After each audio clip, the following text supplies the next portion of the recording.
What is love? This is one of life's biggest questions. We all yearn for opportunities to love and be loved. Love matters. You matter. Who and what you decide to love really matters. There's a great quote from Father Pedro Arrupe. It says, "What you're in love with, what seizes your imagination, will affect everything.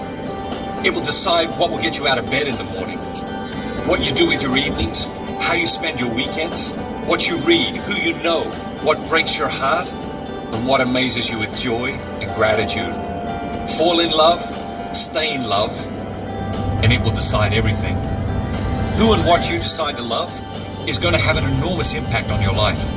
So let's take a look at what love is and what it isn't. One of the most beautiful passages in the Bible is in the first letter of John, chapter 4, verses 7 through 21. From this passage, we get one of the most quoted phrases of all time. God is love.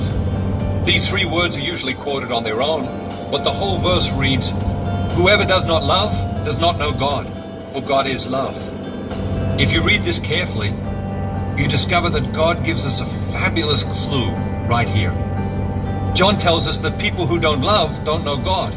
He implies that if they knew God, they would love, which tells us that getting to know God is the best way to learn how to love. So what does God teach us about love? The most quoted verse in the Bible is John chapter 3, verse 16. At baseball games and football games, you very often see someone holding up a sign that says John 3:16. That verse reads, "For God so loved the world that he gave his only Son, so that everyone who believes in him may not perish, but may have eternal life." This is the love of God the Father. Then there is the love of the Son. What does Jesus teach us about love? The first thing Jesus teaches us about love is the position love has in the whole scheme of things. When he was asked, which is the greatest of the commandments, he replied, "You shall love the Lord your God with your whole heart and all your soul and all your mind. This is the greatest and the first of the commandments, and the second is like it. You shall love your neighbor as yourself." Love's the most important thing. Jesus also teaches us that the essence of love is self-donation. He said, "No one has greater love than this, to lay down one's life for one's friends." Jesus taught us further that love is not just words, but action. And he did this with his own life, by laying down his life for us on the cross. He backs up his words with action. Jesus doesn't just talk about love, he models love for us. You see, love is selfless. Finally, Jesus gives us instruction about how we should love. He said, "This is my commandment, that you love one another as I have loved you." Notice, Jesus didn't say, "This is my suggestion." It wasn't a suggestion. It was a commandment.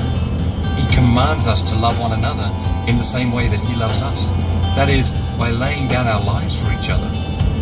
But it's important to point out that he didn't lay down his life so that we could have more of our selfish desires and worldly pleasure.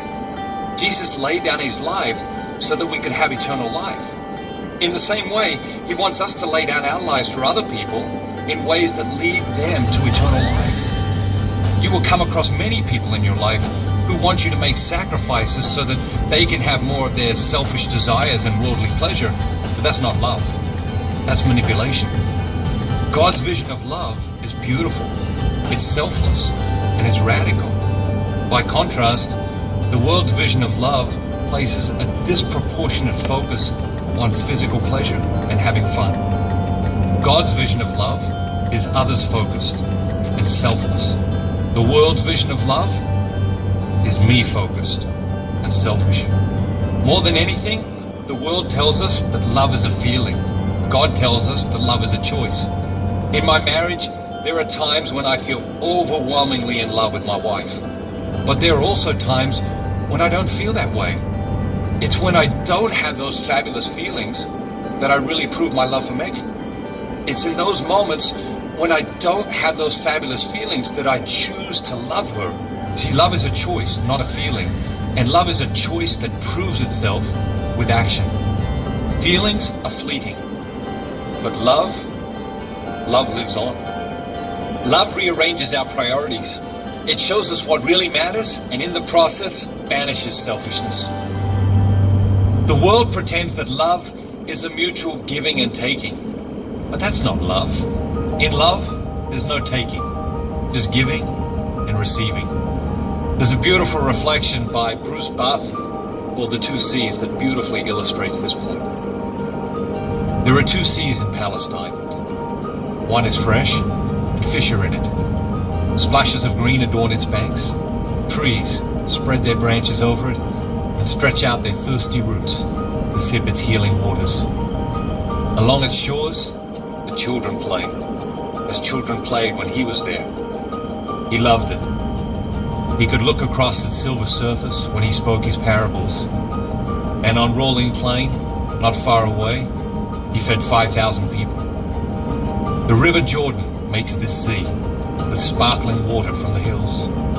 So it laughs in the sunshine, and men build their houses near to it, and birds their nests, and every kind of life is happier because it is there. The River Jordan flows on south into another sea. Here, there is no splash of fish, no fluttering leaf, no song of birds, no children's laughter. Travelers choose a different route and less on urgent business. The air hangs heavy above its water, and neither man nor beast nor fowl will drink. What makes the mighty difference in these neighbor seas? Not the River Jordan. It empties the same good water into both, and not the soil in which they lie, and not the country about. This is the difference. The Sea of Galilee receives, but does not keep the Jordan. For every drop that flows into it, another drop flows out. The giving and the receiving, they go on in equal measure. The other sea, it's shrewder, hoarding its income jealously. It will not be tempted into any generous impulse. Every drop it gets, it keeps. The Sea of Galilee gives and lives. The other sea gives nothing. It is named the dead. There are two kinds of people in the world. There are two seas in Palestine. You and I, we can only love because God has loved us first, and He has loved us incredibly. Allow the love that flows to you from God to flow out of you to others, and you'll live a life uncommon, an incredible life, filled with dynamic relationships and the deep fulfillment that all men and women yearn for, but so few ever find. One thing will impact your relationships with other people more than anything else in life, and that is the way you respond to God's love. I began this segment with a quote from Father Arupe, but I left the first line off. Here's the full quote. Nothing is more practical than finding God than falling in love in a quite absolute and final way. What you're in love with, what seizes your imagination, will affect everything. It will decide what you get out of bed for in the morning, what you do with your evenings, how you spend your weekends, what you read, who you know, what breaks your heart, and what amazes you with joy and gratitude. Fall in love, stay in love, and it will decide everything.